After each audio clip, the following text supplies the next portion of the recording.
It's Monday Night Live, and we got to talk about the big elephant in the room, the big 95 on the field, and the guy that's got to get it done.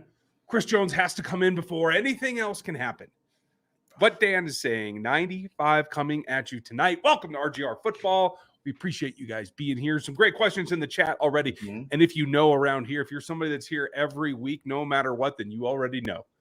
This is your show. We're going to answer the questions, but you guys are setting the tempo and the flavor of this show by putting your super chats and your questions into the conversation today. If you're watching on replay, you can throw your questions down in the comments as well, and we'll try to get back to those as we always do. He's Dan Harms. I'm Ryan Tracy. This is RGR Football. We are centered on the Kansas City Chiefs, but we'll throw in some other things, some other NFL talk. We might even have to hit a golf topic or something today, since Dan's on fire. You know,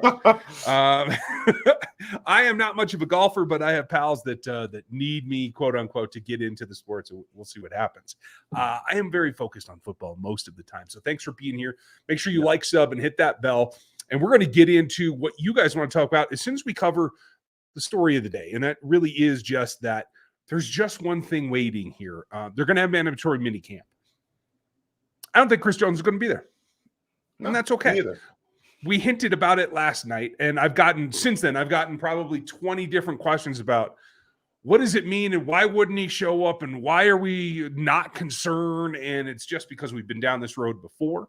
Dan, you did a good job explaining it last night. If you guys missed last night, you can go check out last night's stream because Sundays and Monday nights, it's Sunday Night Live. It will be the post-game show and here in the offseason where we go through some of the bigger things about the front office, and then Q&A is always Monday night.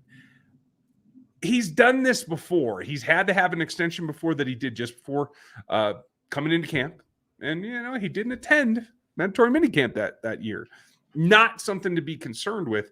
And more importantly, because I think it's very clear, Dan, you tell me if you disagree at all, but it's clear that he wants to be here. It's clear that they want him here. He is the most talented player on the defensive side of the ball in Kansas City right now. I don't think there's any way that this, A, won't get done, or B, won't be to the satisfaction of everyone. And honestly, if he misses OTAs, Chris Jones isn't going to be the worst for it. You know what I mean? Yeah. So I definitely don't disagree with you. It makes too much sense for them and Chris Jones because, I mean, realistically, he's chasing rings too. Like, this is a culture and, a way about this. Like, Chris Jones is wanting to become one of the greatest defensive tackles to ever live, right? I think that's pretty much in his wheelhouse. He's got 2 rings. You think he wants more? You think he wants to continue to get more playoff sacks? The thing that eluded him a ton until last year, he finally got a couple. That's something he wants to continue to build on in Kansas City. So I think, and to the Chiefs' point, I know there's some people that think that it's a best case scenario thing to trade Chris Jones at his highest value. The problem with that is the mystery box. You guys know Seth uses it a ton. He posts it on Twitter. It's the same GIF from Family Guy. You know what's in the box. You don't really know what's in the box, but you can open it, but you never really know. That's what this is. You're hoping to be able to get enough value in return. Are you ever going to get Chris Jones? No. My guess is no. And you're hoping by trading him away and recouping some money and some picks to be able to supplement that. The problem is you are not going to supplement 15.5 to 16 sacks a year with that filling.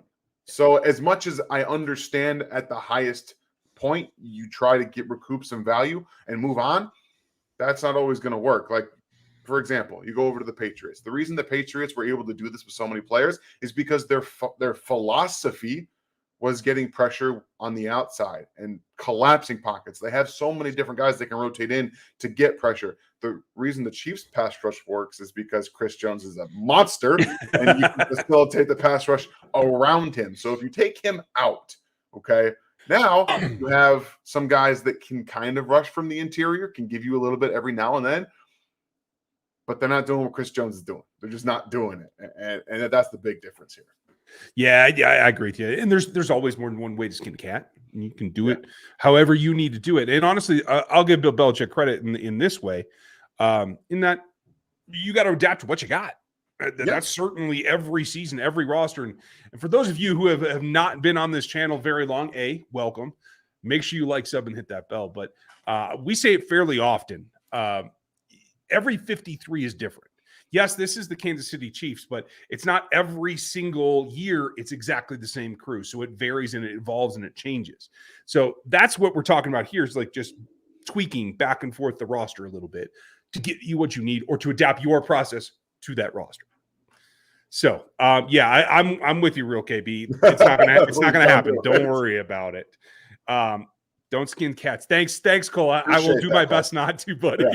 I try. I really do. I go out of my way to make sure that kind of stuff doesn't happen. So we're at least all on the same page. Yeah. Cole, glad to see you, pal. Hope you're doing well. Man. I know everybody knows Cole, but check out his channel. If you just happen upon us and you're some new Chiefs fan, you want to watch both of these channels like as much as you can. I think you'll enjoy it. I think Chris wants to as well, but Chris has got fish to fry. And I do think that Chris is the catalyst. So no matter what, the Chiefs have to be motivated to get him back in on an extension. Don't worry. Just get the contract done. I don't care if it's now. It doesn't need to be this week. Camp doesn't matter here. Mandatory mini is not important. It's training camp that matters. So that's still, though, I would like to see it get done because that opens up possibilities for D-Hop. Had a nice conversation today with a couple of people that feel like Dalvin Cook has now priced himself out of Kansas City. And to Dalvin, I will just say, it's good to want things, bro. You're not getting $10 million a year. I hate to tell you. I don't understand that. Like, I know, no offense to Dalvin. Dalvin's been great in his career, but you were cut. This wasn't like I guess I can't really find a situation like you're I don't know. This unfortunate things happen sometimes, and you're not worth to the Minnesota Vikings what you think you are. And I would imagine to most teams, you're not going to be worth that at all. Nah, I mean, it's good to set that precedent. Put it where you want it. You know what I mean? Somebody will live up to it eventually, or you'll have to adjust. Those are the two outcomes, and that's kind of what I expect. For those that you are digging what we're doing, you can see it on Dan's hat. You can see it on mine. I just want to give you guys a little bit of a glimpse as to what we're doing because I got something new and cool for you. And I dig it. I hope everybody else does, but this is the newest deal that I've been doing. Somebody asked for this very specifically, and I give you credit because it's a great idea. But yeah, the MVP, the RGR stuff. But now we got let's make him president. Let's see what Travis Kelce can do if he's in office. You know what I mean? Listen, I've always wanted to do this, and anyway, I think that's how he started it. But hey. Travis for Prez. I have another one coming as well that I think you guys will dig. There'll be a little bit more Chiefs colors, so just keep an eye out on that, and we'll get over to it here pretty soon. Absolutely, it's coming. In fact, for those of you who want Secret Service, Creed is good. That's all I'm going to tell you. Jackson Coleman, thanks for your question. We're going to start it up here, folks. Every super chat gets an answer. If you don't want to super chat, no problem. Still put your question in, but if you would, do like KL did here. And put the questions at the beginning, just like Jackson did. Put the questions at the beginning. It helps me pick them out of the chat because I am notoriously terrible at doing that. So I don't have any social media unless you count YouTube. Cool, Jackson. I think you're probably better off than most of us. So I'm not able to see your post, Dan, but I just wanted you to know that what you've been grilling up. Okay, so okay. I saw one. Last night, Sunday night, I did three things actually, and I had both the smoker and the grill going last night. So I was going from the back porch to the front porch, just trying to get things done. And I had a little incident, which we won't get into, but I did have last night some bacon wrapped jalapeno poppers on the smoker. I did those for about 45 minutes and cranked the heat up for the last 10 minutes to get that that bark on the outside of those. Hey, we're just not going to cover that. To cover, to get the bacon nice and crispy on the outside. And then I grilled up some shrimp, which I tossed in fin and feather Traeger seasoning, which was fantastic, and some asparagus. So we had a nice little dinner last night. But I do stuff. I try to do stuff every weekend. Right now in my freezer, I have pork belly. I have about a 5-pound brisket, and then I have some beef ribs, like a whole slab of beef ribs in my freezer right now. So I got some stuff coming everybody's way on the Twitterverse, and maybe for some other stuff we'll be doing. Do you know what you're doing with the pork belly yet? I don't know yet. No, I've been trying to figure out what exactly I want to do yet. My wife has suggested putting it in ramen, but I'm not entirely sure yet. Maybe save some of that for that, but I'll give you one that I loved, because the last time I did pork belly on the smoker, it sat in coffee and habanero peppers for 2 days beforehand, and that was bad. Like, that does not sound like a great idea. Oh, it was awesome. I was the only one that could eat it because I like hot food. Yeah. I was about to say I'd like it, but my wife and my daughter would not eat that. I ate a whole lot of pork belly for the next 2 weeks. I'll tell you that, because nobody else could stomach it. But oh man, it was good. It's a great combination. I love that. Thank you, Jackson. Appreciate your question, buddy. We'll just have to do a showcase. We're gonna have to do a little. You need to do a little play-by-play. We'll just run as a reel on here. Absolutely. I got no issues with taking pictures. I'm not in the best situation to do content because I live on an Air Force base, and the kitchens are small and it's cluttered. It's not the best situation, but maybe one day we'll figure something out where I can have some content for you guys that's cooking wise, because I love cooking. I like that idea. Chad, do you think the Chiefs defense will have more or less sacks than last season? Last season was a pretty good number. I have a feeling they're going to have a little bit of a dip from that. That's just my personal feeling. I don't think it's going to be gross, though. Do you? I don't think they're going to have a dip personally. Okay. I think they can get higher. I think they can get closer to 60. It's only 5 more than they had last year, 55, which would have been like first in a lot of different seasons. But the Eagles were trying to set records in that department. I think they got better in the pass rush game. I really do. And I think that their corners taking a step forward next year allows you more time to get after the quarterback. That's the big thing here, is that it's a trickle-down effect. You hope these young guys take that step, which allow them to cover a little bit better, a little more comfortable. You have a second year with Cook and Reed in the system at safety. You're hoping that the secondary takes a collective step forward, which allows your younger guys on the defensive line and Chris Jones, everybody, to get after the quarterback a little bit more. So I think they can be even better than they were last year. I hope so. I just see a little bit without the spur, the motor that is Frank Clark. Mm-hmm. You got to get a little bit more self-motivation, you know what I mean? So I wonder if it's going to be close. I still think it's between 48 and 50 myself, but more importantly for me is pressures overall. They got to continue to have that percentage where you're moving the quarterback off of his spot, and I think that will do wonders for the defense, Chad. Scotty, hope you're good, doing well. If worse comes to worse, what sort of trade market is there for Jones? I mean, in terms of having interest, there'll be plenty of teams, maybe 31 teams. Yeah. Having teams that are willing to give up the first and a second, or the 2 firsts that he deserves. Yeah. There's not going to be many. He is an all-star, but he's a defensive tackle. Let's be real. Yeah. You're not getting quarterback compensation for Chris Jones. So would you pass him up? Would you pass him out for a first and a third? I wouldn't, because I think he performs better than what you're going to get out of 2 years out of a first and a third round pick. Exactly. I think you have to demand 2 firsts. I think you have to demand them. I don't care what order they're in.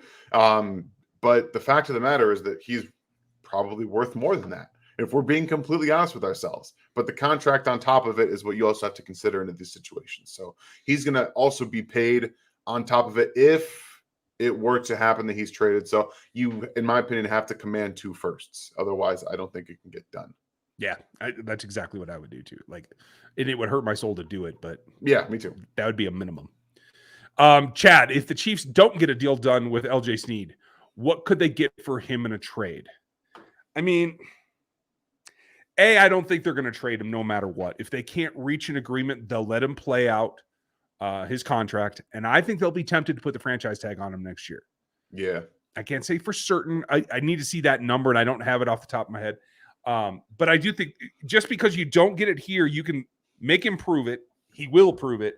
Then you're going to end up paying more, but you could still get it done. I don't think it's at a pace of like it's acrimonious or anything. But if you were going to try to move L'Jarius Sneed in a trade, you only have till the trade deadline. That should be October 29th this year, I think is the day. Okay.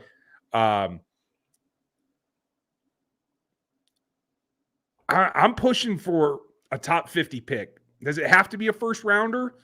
Nah. Maybe it doesn't. There's probably not many teams that would do that unless they're desperate. Like if you lost, if Jalen Ramsey goes down and you want to replace him, like maybe somebody would do that.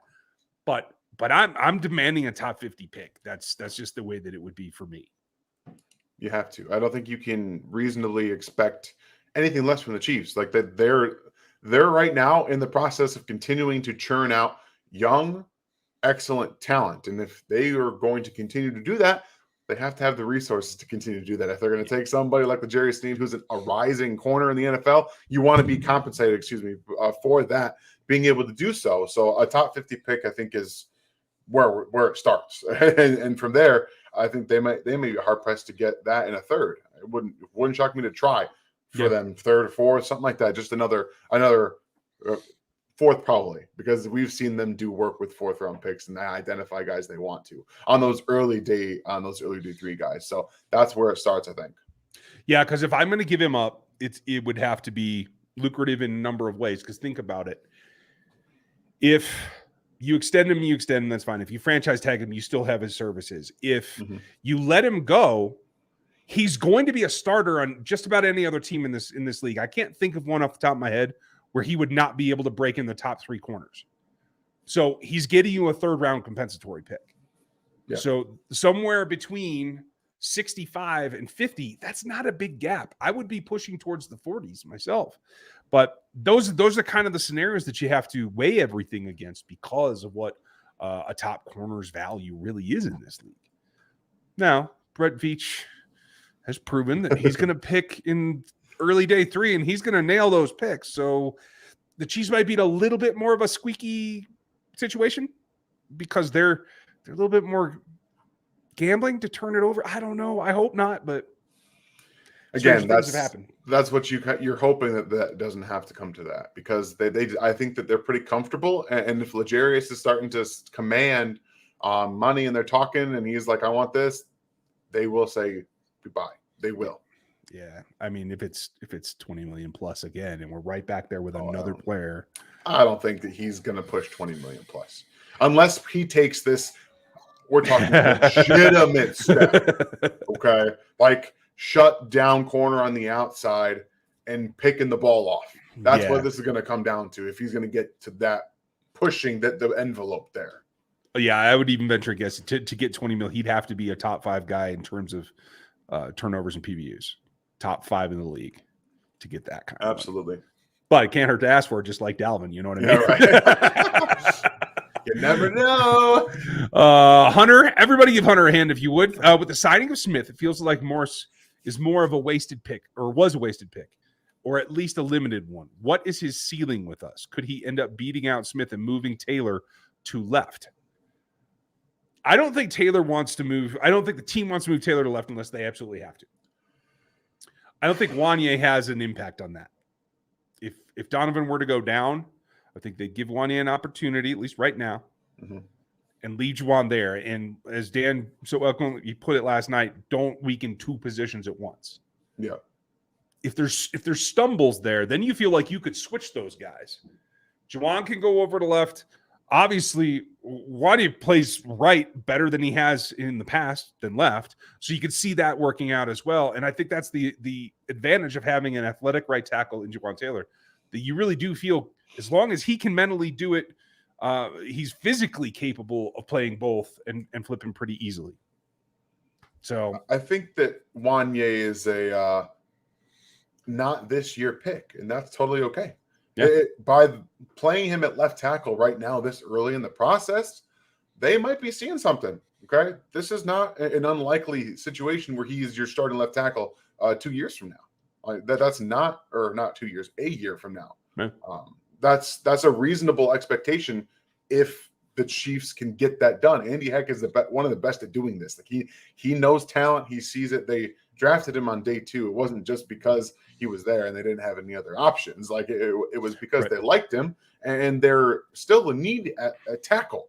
right now they're in a really good tackle position where they have 4 guys, maybe 3.5, depending on how they feel about Lucas Niang. We don't really know how they feel about him right now, but you have three guys right now that are rotating in, and they probably feel relatively comfortable where they're at. I think you have 2 solid starters, and then Wanya can mix in. We'll see how training camp goes. It's a whole different realm. It's the NFL. We'll see. But I think they're in a decent spot right now. I actually feel a little bit differently about Wanya than you do, because I do feel like he was a bit of an oh crap pick. When all the top tackles that they liked went off the board, I do believe he was clearly a second-tier player for them at tackle. But it was like, hey, we're in position. We like him. And we got to come away with a tackle that we think we can grow into. Is he more of a developmental player than Anton was? Yes. Is he more of a developmental player than Broderick is? Yes. But we can get him there. And like you said, with a year to do that, that makes a lot of sense. But I do think it got sped up just a little bit, in my opinion. Well, yeah. I mean, because, again, I think that the drop-off, like we talked about, it came when we were doing the evaluation process. Like, this is a pretty good tackle class at the top. And then you realize, after the top 5-6 guys, there's a true drop off. Like that's the one thing you're going to have some things you have to reach on, and I'm okay doing that in the 3rd round. Like I think that's perfectly okay to reach on a guy who you think has potential that you already like, and get one of these guys that you think can become a tackle in the NFL before they all run out. Yep, exactly. Take it where you can get it. And, there's another draft next year, and I do believe there's one guy in particular that this team already loves. Trench players. Right? The Chiefs should continue what they're doing and taking notes from the Eagles. Just draft trench players every single year. Single year on days 1 and 2. Have a wall in front of Mahomes until he's 60.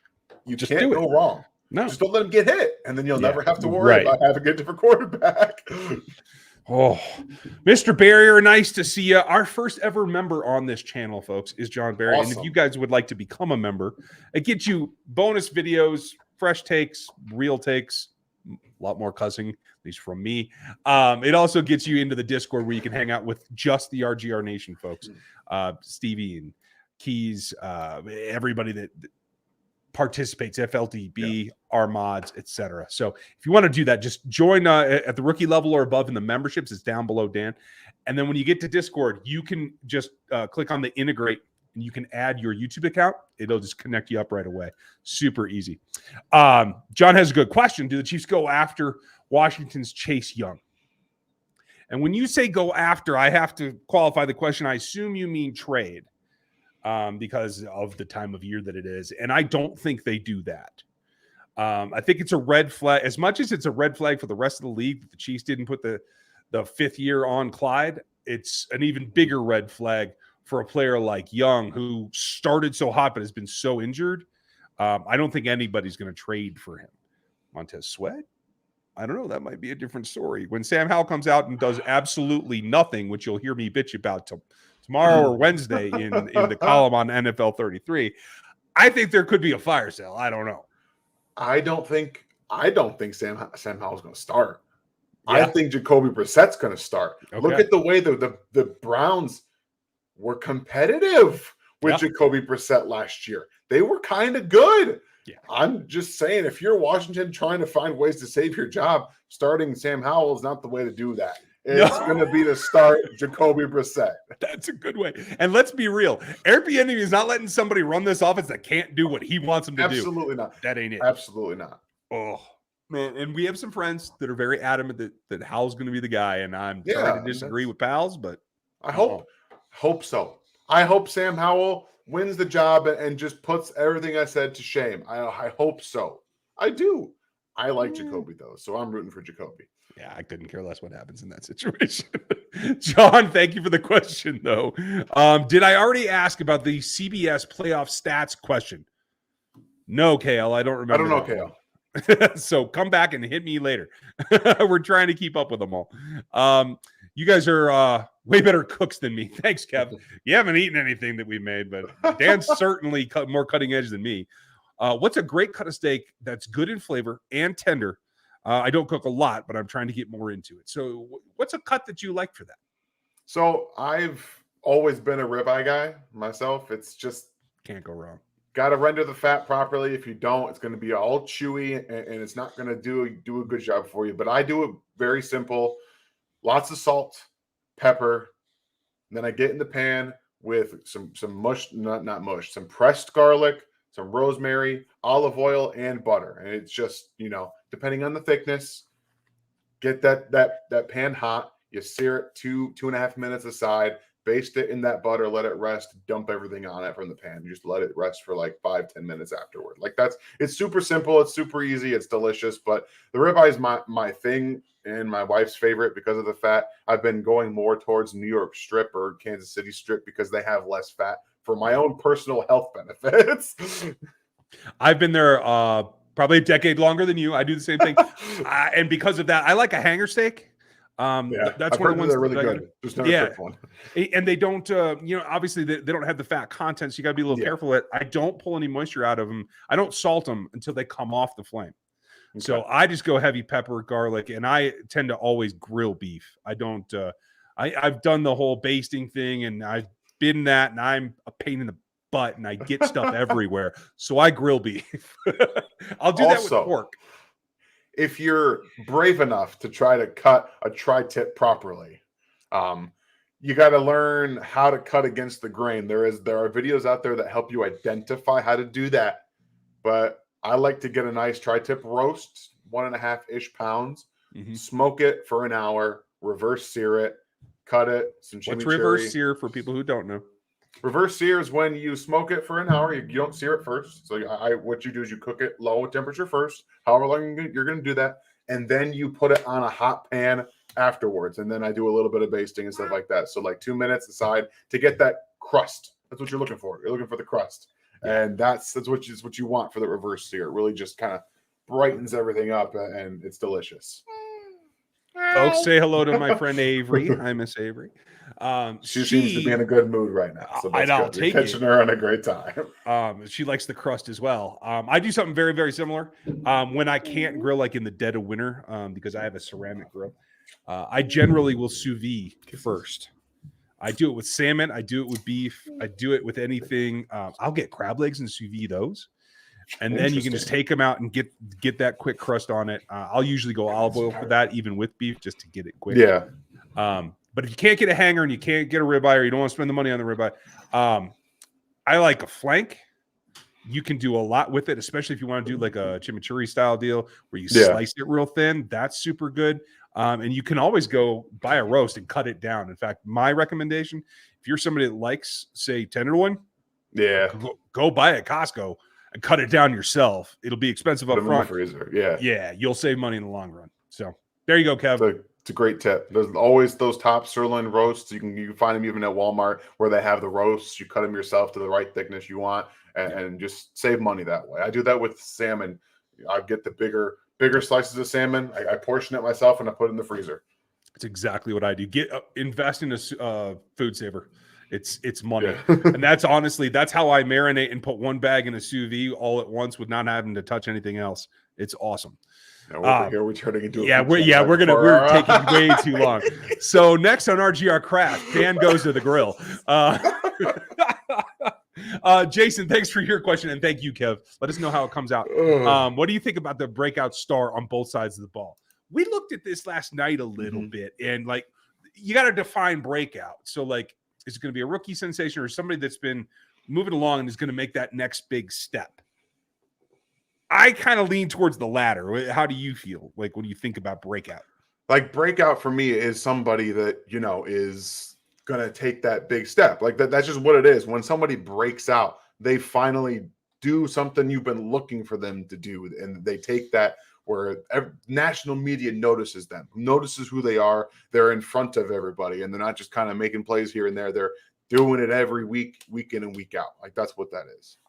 Okay. So that said, my guy on offense is Tony. I mean, after 2 years in now, and he's been plodding along, if he can stay healthy, he's got it in him to break out.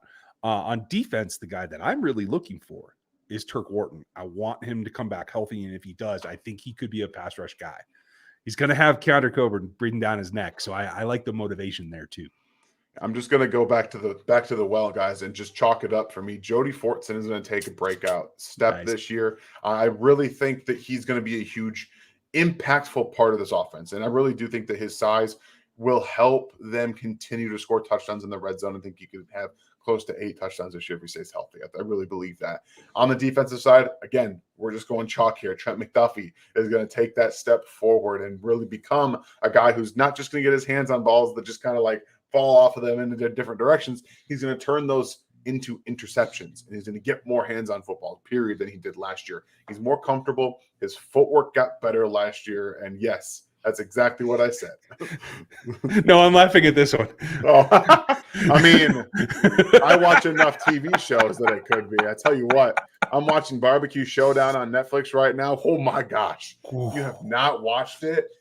It is must-see TV. Yeah, rock and roll. I know there's a weird one that you can pick up too that I think actually shows you some of the like intricacies that pros use. I know it sounds silly. For those of you who know Moonshine, you know how fake that show is.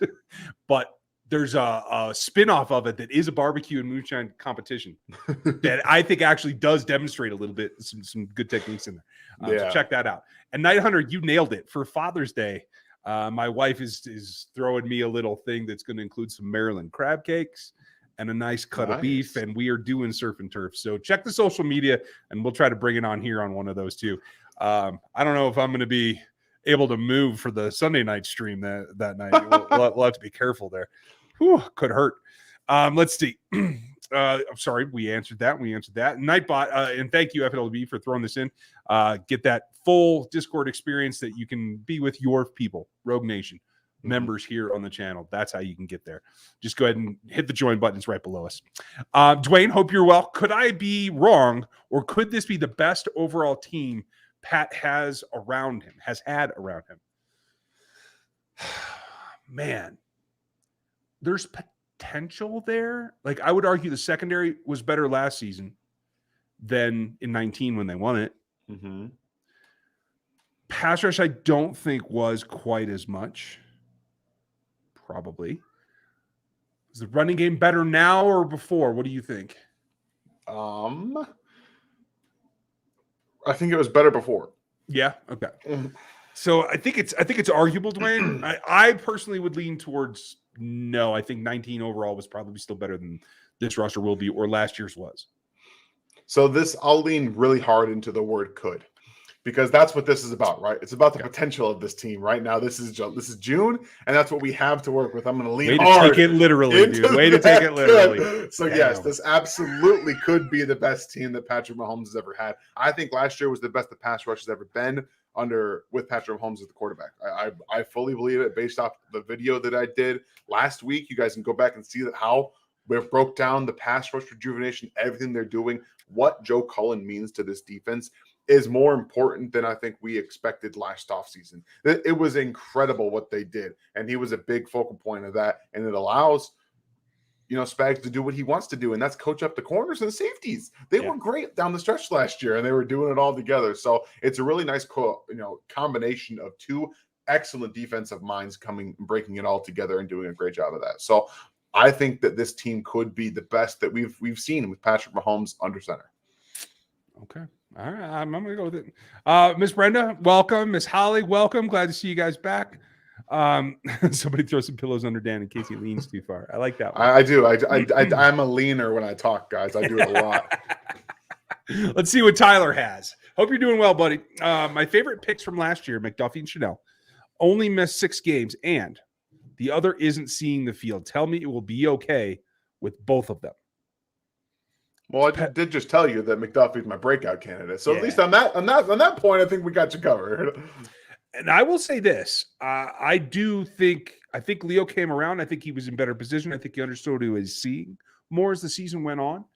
My question is going to be, are you going to leave him as a backup Sam when you have now the ability to put Willie Gay and Tranquil on the field at the same time in the base? Or are you going to run a little bit of 3-4 where you have him and Nick inside together, which I think is the best usage for him? Mm-hmm. Or are you going to try to turn him into a guy that hangs over and comes off the edge to give you what you missed out, and maybe you were trying to bring Frank Clark back? That's right now. That's what they have to do, in my opinion. Again, I'm going to harp on this. I harped on it already. 3rd round draft pick as a backup Sam. That's part of not being able to continue to build your dynasty. Picks like that are what, I mean, it's one pick, yes, but it does speak to how you're building it. And I think that his best utility is downhill in the run game, which we saw last year, and pass rush. You need to use him as a pass rusher on the field. You have to. I don't think that you can get away with not doing it this year. He's got to get more exposed as an overhang linebacker, pass rusher, defensive end, in my opinion. Yeah. I hope you're right, preachers. Welcome to you too. Yeah, me too. And Gary and Doug, welcome all you guys. Nice to see you. I hope that you're right, and it is the best team that Patrick's ever had around, because then we can look forward to another Lombardi. So exactly. I'm always down for that. Jackson, assuming we get Chris Jones signed before D-Hop signed, what's the % chance we get D-Hop? Man, that's a great question. I kind of hinted at it last night. I don't know if I was blatant about it, Dan. I don't know if you agree. I think this whole thing in New England and visiting the Titans, I think that's all BS. I think that's stir the pot, light the fire, get it going. I don't think he signs anywhere there. The question's going to be, does someone throw money at him that has money before that? And that's why the Chiefs are rumored to be trying to get Chris Jones done quicker. And that's why I made the thumbnail tonight, get Chris Jones done. Yeah, right. So you can decide and not have some other team decide for you whether you bring in D-Hop or not. But percentage-wise, it's going to be a give and take. It's going to be a negotiation no matter what. So I can't say anything over 50. I might even be a little bit before that. 30, 35? I was going to say 25. That's what I would say. Because if they can get it done before, I think that it does raise their chances, obviously. But I don't know what realistic chance they have, because I'm not inside his mind. I don't really know. And he's visiting the Patriots next with Bill O'Brien there.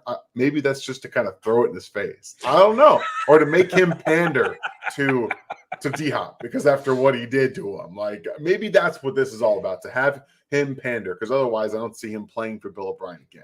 No matter what, like, as an offensive coordinator, head coach, I don't think it matters. So that's an interesting one. But I think that it does raise it. Maybe it's even higher. Maybe it's closer to 40, because maybe that's just what D-Hop is waiting for. Maybe he's just waiting for them to clear space for him. So he's kind of buying them some time. I don't know. I mean, and for all the smoke that Brandon Beane's been throwing that, hey, the Bills, we're not in a position to sign him, man. We ain't got the money. Like, that smells like smoke to me. So watch out for that too. Somebody fired up their smoker a little early, and they're like trying to play it off. No. Somebody's got a little residual on there from last time, possibly. They got to get rid of. That's where we're at, Jackson. Clean a trigger. And Tyler, I didn't mean to not answer your question. It's going to be okay with Leo. I think he is going to play more of a pass rush position, whether it's from the overhang or from the blitz at the linebacker spot. I think they can go a heavy package with him. But either way, it's going to be okay. It's just going to take a little bit longer. We knew that coming in. Yeah. Let's see. Michael, hope you're doing well. Nice to see you. What player, position group, offense, defense, or team overall could be an underrated contender? So Raiders defensive line or the Chargers offense, et cetera, et cetera. Who's underrated and could make them a contender? Whew, that is a good one. Full-blown contender, huh? Man. Chargers offensive line. Okay. Yeah. The Chargers offensive line, Rashawn Slater is a bona fide stud, okay? I'll tell you right now. He is a bona fide stud. I like Zion Johnson. I think he's going to be a good player. He already was last year for large stretches. If they get healthy again, this is a really big if. This is what you never hear on TVs, because they always just want to talk about the Chargers' possibility, overall talent. The problem is they can never stay healthy, okay? Unfortunately, you have to caveat the situation because they're always injured. I think Jamie Salyer is a really, really good player for them, and he's going to be a functional starter, not just functional, but like above average starter wherever he ends up. So the Chargers offensive line can vault them into being a true contender, because I fully believe that Justin Herbert, we kind of mentioned it last night talking about guys that can elevate their players around them. And I did forget him initially, but I believe Justin Herbert can elevate players around him. I think he's got really good weapons around him. Again, health needs to play in here. They have to stay healthy. But I do think the Chargers' entire offensive line is one of the more underrated aspects because they could be a top 7, a top 6 offensive line if they're all healthy, in my opinion. I'll give you 2 just because I like All saying right. them. All right. They're going to get a running back, and they're going to put together an offense.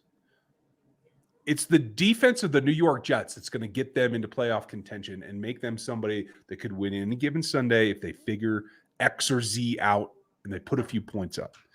McColl's going to start for that team, it looks like right now, with Garrett Wilson, rookie of the year last year on the offensive side. And probably, I'm guessing Lazard. I could be wrong. I don't know. I don't think Corey Davis beats him out, right? Yeah. Okay. No.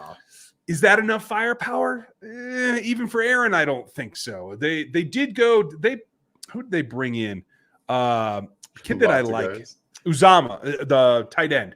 I do like him as an addition. So they're like growing it a little bit, but I think it's mostly Uzama's going to play a ton this year. You don't think so?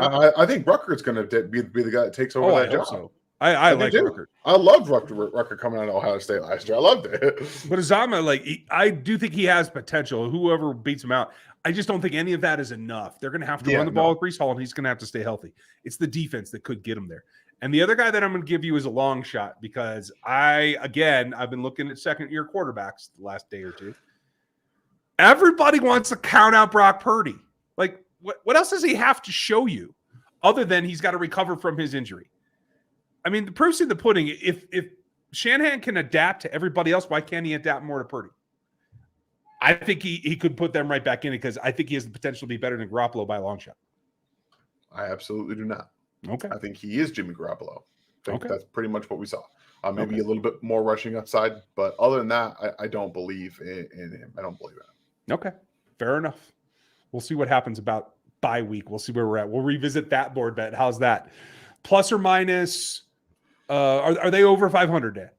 Well, yeah. I mean, I believe in the team.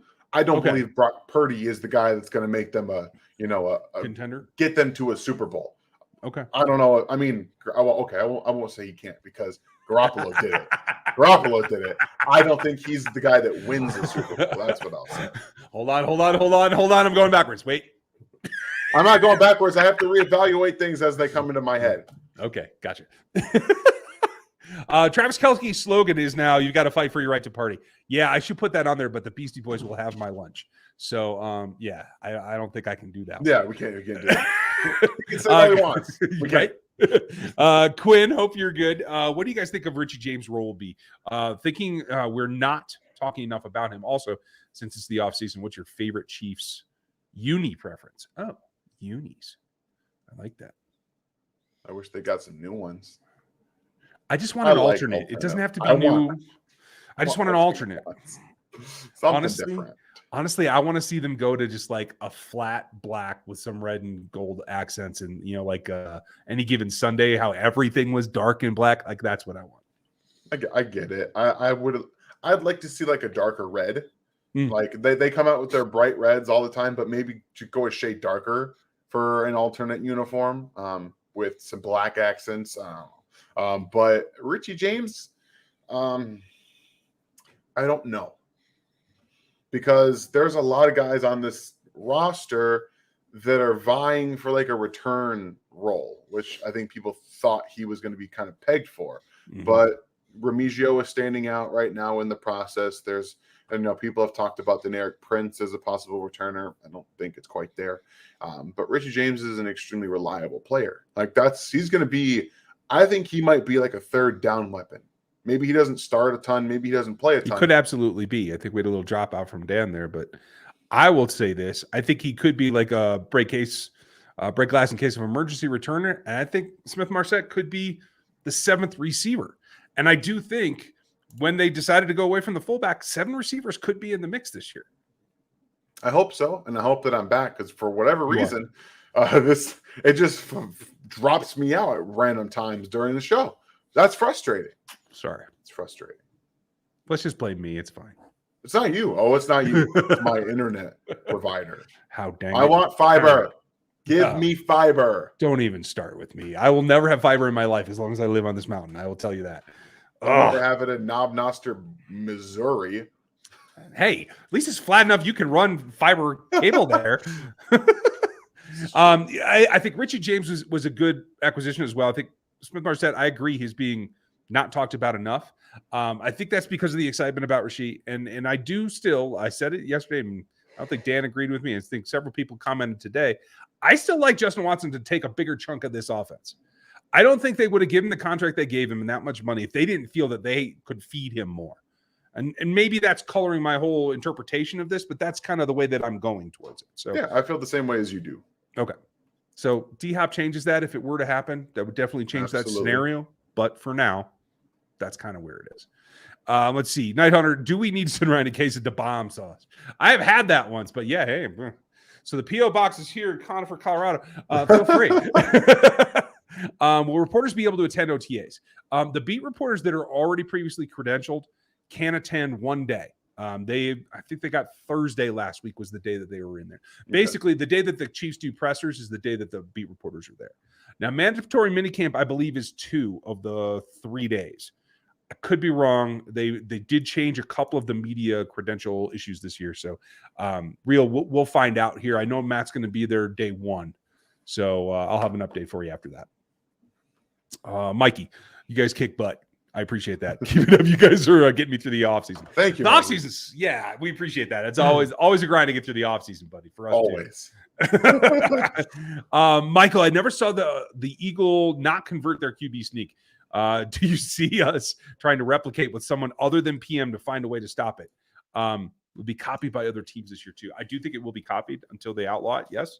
They ain't going to do it with Pat, but I could see Noah. I could see Blake. We've seen that kind of before. Why not? Let's just do this. Let's put DeAndre Colbert in the backfield, hand it to Blake Bell, and steamroll everyone. I just don't.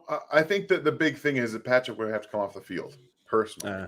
Fair. If he's on the field motioning, I think that just tips off the defense, personally. Again, granted, if he's coming in, it's QB sneak anyway. The problem is that everyone knew it was a QB sneak for the Eagles, and it didn't matter. That's the point you have to get to, okay? That's the difference between what the Chiefs do with their short area offense and their QB sneaks with Blake Bell or Noah Gray, whoever it may be, and the Philadelphia Eagles is that everyone knew it was coming and it didn't matter. So that's more technique from the offensive line, tight ends blocking and the push area than it is just kind of finding the right guy to do it. It's more about the technique of the QB sneak than anything. Yeah. You got to be careful with it. There's just no way around it. Like, it doesn't matter who you are, even Jalen Hurts. You got to be careful with it. Yes. Okay. Oh, thank you. Appreciate you. Guess the Chiefs CBs from their playoff stats. 15 targets, 10 receptions, 165 yards is one guy. 8 targets, 5 receptions, 34 is another guy. 21 targets, 15 receptions, 173 yards is the third. And 13 receptions, 144 yards. I think this is a commentary on L'Jarius, but I could be wrong. Because I do believe L'Jarius gave up the most completion percentage. So I'm going to put him as 4, but the yardage was down. 15 and 10, I don't know. I'm guessing McDuffie is 3, and I think Watson's going to be 1. I don't know who 2 is. I think that 2 is Williams because he didn't play as much as everybody else. Okay, fair enough. That's what I think, and I would imagine 1 is Watson as well. And I'm pretty sure that the guy who gave it the most was Trent McDuffie because you have a bomb from AJ Brown and Tyler Boyd was working him in the slot against the Bengals. So I agree with you on that. But I think 2 was Josh Williams. KO, give us the answers. Let's see if we are close. I make no promises. I'm terrible at that, but thank you. And thanks for the super chat. We appreciate you guys. If you guys want to hit that, feel free. You'll definitely get an answer to your question. If you could get 2 number 1s for Chris Jones and you could get a cornerstone first-round left tackle in next year's draft for future PM success, would you do it, I guess, is what Michael's getting at. I mean, if you could guarantee that I'm getting a top 5 left tackle for the next 10, 12 years, okay. But you can't. You can't guarantee it. Unfortunately, or again, I think I would take that bet personally. If it's Arizona, yes. I would have to consider that because then you're probably going to get a top 5 pick. Well, yeah. And then you can get that left tackle. But I'm trying to think of another team that I know is going to have a top 10 pick that I know I can get a left tackle in the future. Yeah, that's the thing though. Like you have to guarantee me that left tackle is going to be a top 5 defensive left tackle. Like top 5. We're talking guarantee it. That's the only reason. That's the only way I do it personally. Fair enough. Yeah, I have to say because it would cripple this defense this year, and would likely put an end to a Super Bowl run this year. Would be my thought. Agreed. Football can't get here soon enough. I agree. That said, Ryan did make the offseason a bunch of fun. Thank you. You guys make it fun for us too, because if we were just sitting around talking to each other, we wouldn't do this as much. I'll tell you that. Steve wants to know, does BJ Thompson have potential? Yes, he absolutely does. But just like Justin Houston, when he first came to town, I have the sneaky suspicion they're going to let him play. And when he plays, they're going to drop him into space too much for my liking. And I'm going to be throwing things at the television. Probably. That's because he's an athlete and he can move in space. Like that's exactly. Use it. Exactly. Use it. It's going to frustrate me. Cole, hope you're good. Any word on a Jones extension? He deserves it, and so does Sneed. Nothing yet. Just the rumor from about 10 days ago that from inside the house that they are trying to get it done faster than they previously thought they could. Don't know what that means, but we'll find out when it happens. Yeah. Gary, thank you, sir. And everybody give Gary a hand, one of our OGs around here. Would the Chiefs be interested in Ezekiel Elliott? I wouldn't, but do you think the team should be, Dan? Yes. Yeah? I think so. Paying hamburgers. So I don't think Zeke's going to cost much. The tires on that truck are pretty bare. The Cowboys have run him raw. Like, so you're already incorporating him into a backfield that's rotational. But the idea is I just did writing an article on Tony Pollard for Football Guys, where I now work as a fantasy analyst. And the reason that Tony Pollard, thank you for that. The reason that Tony Pollard probably isn't going to be seeing a workload the size that Zeke ever did is because the vision concerns.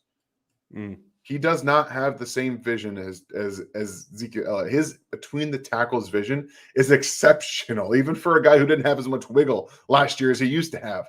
It's a little bit different, and what he offers this team is even better than what Pacheco offers, better than what Clyde offers.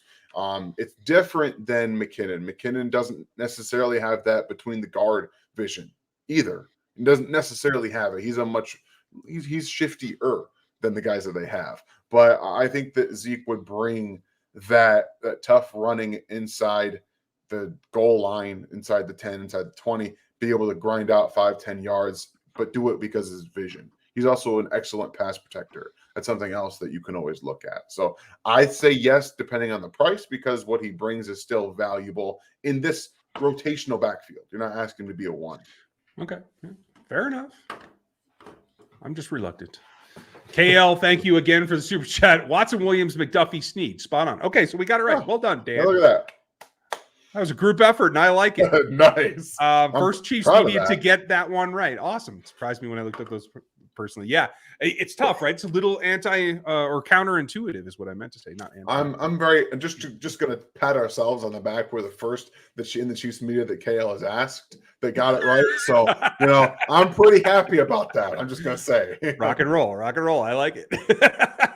Thanks, KL. It was a great question.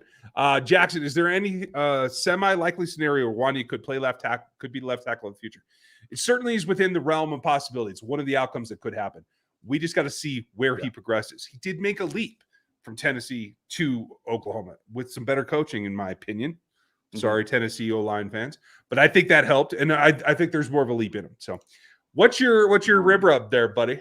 So I use a couple of different things. And most of mine I get from like the Traeger. Like there's the one that's called Perfect Pork or Perfect Rub, whatever it is. It's great.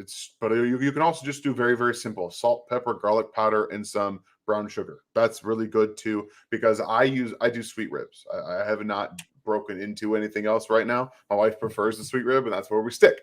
There you go. So Keep her happy. that's what it is. Yeah, exactly. we get, you know, honey, some brown sugar. It's got to be dark.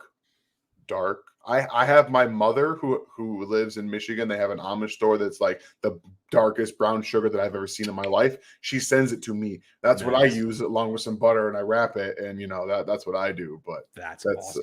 That's up to you guys. But I really do like the perfect rib for that. But again, basic salt, pepper, garlic powder, some brown sugar is a really nice rub just for your ribs, especially pork ribs. Yeah, anything pork. I don't get that darker brown sugar. I use a little bit of dark brown sugar, but not a ton. It's more of a hint than it is a base. But I go instant espresso, garlic, smoked paprika, and then pepper. Again, I salt. I'm gonna have to try that. It's I put coffee in anything I get a chance to, so that's where we go. And Jason, good question. Are we going to have an RGR Cook show here?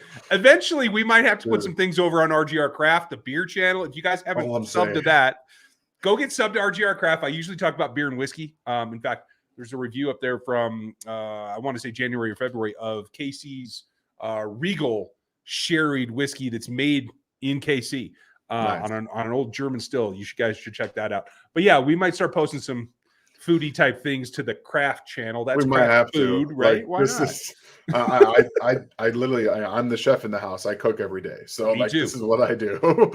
I can't bake for nothing though. My wife does all the baking because I'm terrible. Yeah, I will absolutely bake. I love baking. Rock and roll. Cole, if we keep 7 wide receivers, assuming they get D-Hop, who's the odd man out, it would come down to Justin Watson and Smith-Marsette for me. I agree. I think that veteran guys have shown that Andy Reid wants to lean that way at least. So I think that I'm with you there. Agreed. If you want some of this stuff or any of the new Kelsey stuff, you guys, you can grab it in the store. That's the address there. There's also a link in the description, so you can get back to that pretty easily. And I will show you again. This is what some of the stuff looks like if I can get the thing to share correctly. No, that's just me showing me because I'm dumb. You're not dumb. It was good Lord, wrong window. Dang, that's just okay. I'm gonna fix that in a second while Dan answers this question. Appreciate it, Doug. Besides Buffalo and Cincinnati, who are the two other teams that possibly be a threat to the Chiefs this season? Well, I don't know if you want to stay in the AFC specifically, but since you said Buffalo, who's a tier down from the Eagles, and Cincinnati, who's also a tier down from the Eagles, we'll stay in the AFC because that's just kind of how I feel about this. I do believe the Baltimore Ravens are going to be a threat in the AFC this year. I'm buying into Todd Monken, a rejuvenated Lamar Jackson, and the weapons around him. At least they're the best he's ever had. And I love Rashad Bateman and J.K. Dobbins. I think that they're a fantastic trio. And then you have Zay Flowers and Odell Beckham, whatever he is at this point, that is going to, with Mark Andrews. Like, I think that they're going to be really fun. The defense is going to be there as well. So one other team in the AFC, and we're going to go back to the well of the Chargers. If they stay healthy, they will be good enough to be a threat. I'm with you. I already mentioned the Jets, and I'll give you guys another dark horse. I think the Steelers might be able to put something together. I don't know. It just feels like if it could click, it could click. If Deshaun Watson, like we talked about last night, gets back, the Browns will be good. Yeah. Watch for the Browns. They're going to be good. You are correct. Folks, here is the store. Sorry, I couldn't put that up earlier. You can hit the link in the chat, and here it is on the screen as well. And this is where all the new gear is, all the old gear is. You can get that. This is what rebuilding looks like in KC. That's my personal favorite right now. I like that one because I'm kind of a snarky. Quickly, just real quickly. KL, I think you should use that in like a carrot cake or a spice cake or something like that. That's something that you really should incorporate into something like that if you're going to bake with it. Just a one-off there. My wife's favorite, by the way, is an espresso-based mocha whipped cream filling inside of a carrot cake. There you go. See, look at that. Just twist it up. Just twist it up. Oh, we missed one right here. Oh, okay. Did Karloff surprise you, or was he what you expected? Does he have to improve on? What does he have to improve on to make the Pro Bowl? He performed better than I thought he was going to. But he is still kind of the player that we expected. I hope that he gets more bend this year. And to make the Pro Bowl, he's got to just be who he is, faster, and more explosive and stronger. Hand fighting and countering, I think, will get him close. Yeah. The biggest thing that fans will notice is the speed.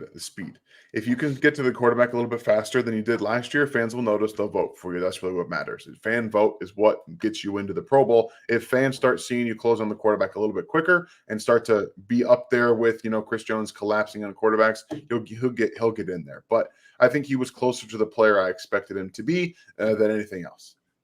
Fair enough. Thank you, Steve. Thank you, Gary. Do you see Mahomes throw 5,750 plus this year? I'm going to say no. That's a bit rich for me, Gary. Even with another game, it's tough. I think he goes over 5,000. I don't think he's going to get 50 touchdowns this year. I don't know. No? Okay. I think that's more likely than 53 plus. But that's me. Yeah, I don't know. It's tough. It's tough. I reserve the right to talk to you at the bye, Mr. Holland. Jason, out of the three drafts, the last three drafts, who do you think got any cornerstone players, and who do you think they are? I mean, sure, Nick Bolton, Creed. I think you have to argue that both Jalen Watson as well as McDuffie are cornerstones. I think Josh Williams is going to be close. I think Cook can be. He's not there yet, but if he takes a step forward this year, I think you can see him as that as well. I'm trying to think about the class before that. What else am I missing, Dan? I mean, Sneed, right? Like he was the year before that, wasn't he? Well, he was 3 years ago. He was 20. This is the last year. So he was 4 years, yeah. So it was Bolton, Humphrey, Kano, Gray, Powell, Trey Smith in 21, McDuffie, Karlaftis, Sky, and then I got you. Just drafted. Okay. This past draft, I mean, we can't really judge on that, but Ryan covered literally everybody that are cornerstones in the two draft classes otherwise. So I can't answer anymore. I took all the answers. Sorry, man. Will Andy ever revert back to drafting speedy small receivers like Tyreek, or is he sticking with the bigger, more physical types? Honestly, I think he will continue to be all over the place. I wouldn't call Rasheed or Sky big receivers myself. No. Okay. They're not.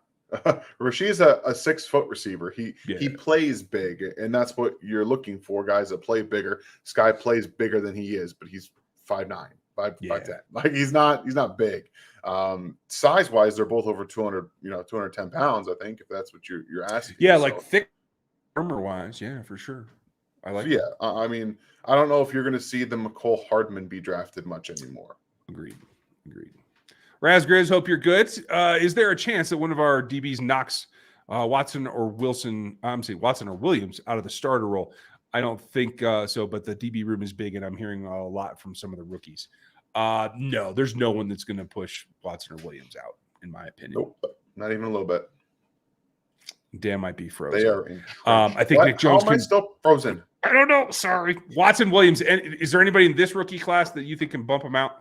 No, there's nobody. Those guys are entrenched. Yeah, I do think so. I think Nick Jones might be able to wrangle his way into the nickel spot as a backup and be a projection, but you're not taking over the outside from those guys, I don't think. Thanks, Raz. Doug, what percentage will Drew Tranquil have at the green dot role this season? They allow 2 now. So I think it's going to be pretty significant. That's so nice. I'm going to say 80%, Doug, because I do think there will be sets where there's 1 or 2 linebackers on the field and it's Nick, maybe with Willie, and there will be sets there's 2 linebackers and it's Drew with Willie. Yeah, if Nick Bolton's off the field and Drew Tranquil is on, which I think will be most of the time, it will be close to 100% of his snaps. So he played with the green dot role. Yeah. He's a very, very smart, good player. You're going to want him out there lining up coverages. You're just going to want it. Yeah, it's going to be an advantage. Ryan, the problem with the DeBomb sauce is that it cancels taste buds. Yeah. Yes, or hot as hell, like every. See, that's no fun. Flavor. That is no fun. No. Nobody wants to burn just to burn. We want flavor. Yeah. That's what we want. That's why you roast peppers. You roast them, you peel off that skin, and you get that nice smoky flavor on the inside. That's what you're looking for. Yeah, just de-seed them and roll with it. It works. I have had DeBomb, and I don't remember like not tasting anything, but it was a 1 note of heat for the most part. Doug, any word on UDFA Cam Jones? Nothing recent since rookie. He had a good rookie mini camp, but rest of OTAs I haven't heard much. Have you, Dan? No, not a peep. Okay, fair enough. Since they didn't go to the Super Bowl, I think it would be hilarious if the Chiefs run the Philly special against the Eagles and convert. What are your thoughts? I mean, yeah, why not? You might do it They against the can pull Jaguars anything too, out. just saying. Why not, right? It was Doug. It was Doug. So you might be able to pull it out twice. Who knows? Caleb, thanks for the super chat, buddy. Appreciate you. Caleb. KP, let's see. With the new stadium renders being released, if the Royals are successful in moving downtown, I'm guessing, would you support a downtown stadium if they can continue the tailgate tradition? If the Royals move downtown, I would support blowing up Kauffman Stadium and building a new Arrowhead right where it stands right now and staying right out there. I wouldn't want to go downtown. Do you guys want to drive downtown to go to a game? I don't. No. Getting out is already hell. Yeah, right? It's already hell. You think it would be easier? And okay, I am a Michigan. I lived in Michigan most of my life, okay? They moved their teams all downtown. It is hell getting out of there with the Wings, the Pistons, and the Tigers all playing down there. It is not fun trying to get out. Absolutely not. Blow up Kauffman and just make a gigantic Arrowhead over there. Yeah, I mean, if you could make it a complex, do a Jerry World where you could have a barbecue joints outside the stadium too. Like, oh, yeah. See, that now you're speaking my language. Right. I mean, not to compete with the tailgate, but then you can compare and just know just how good the tailgate really is. And Gary, I'm getting hungry too. Thanks, buddy. Dave has a pro kitchen you can use in Lee Summit there, buddy. I mean, that's awesome. I drive to Lee Summit all the time. So RGR Craft East will now be filming at Dave's house before a studio audience, whatever that slogan is. I can't remember. Thank you, Dave. Jeremy, Heat and Nuggets tonight. Who you got? The Heat are going to take it to Game 6 only to lose to the Nuggets. I just don't think the Nuggets are going to close it out tonight. It's over tonight. They kill it. They're going to be scared. They'll be scared. Christian Braun wins the game. I'm just telling you. Jimmy Butler's going to win this game tonight. He's going to pull him on his back like he did 90% of getting him there in the first place for one more game, and then they'll be done. All right, fine, whatever. We'll see what happens, Jeremy. Remember, you heard it first here. Let's see what happens. Thank you guys for being here. Make sure you like, sub, and hit the bell if you're new to us. Enjoyable Monday night. You guys put together a great show. Thanks for the questions. Always help us out a ton. Now, Dan, what do you got coming this week? So we are working on a third down piece. The Chiefs have had one of the best third down offenses since Patrick Mahomes took over, like just period. So we're going through last year, and they were, again, top 3 or top 2 in the NFL last year. So I'm going through, I'm charting some of their games from last year, their best percentages. We're going to talk about, I found some very fun things, by the way, like some fun things that I think you guys are going to really like about this whole thing. But formations, personnel usage, motion usage, how they attack defenses multiple times in the same game off the same look. We're going to get into all that stuff on third down. It's going to be a lot of fun. I'm looking forward to it. I am doing statistical analysis of positions across the league and where the Chiefs stand in it. PFF recently put out their positional rankings. I'm doing something similar with my algorithms that are completely different because I don't care about PFF's grades. So this is for me all about production versus opportunity. I'll have something on that for you guys coming soon as well. So Gary, Seth going to be back this week as usual. So you guys tune in. Thanks for all the support. Thanks for being here live with us tonight. If you're watching on replay, leave your questions in the comments and I'll try to get to them all today. So Dan, say hello to the ladies. Enjoy your dinner. You guys have a great night. And wait, where's the new site that you're on? Footballguys.com is where I do all of my fantasy football analysis. So fantasy footballers, go get it. My leagues are about to start resetting here real quick too. So you guys have a great night. We'll catch you next time. Woo.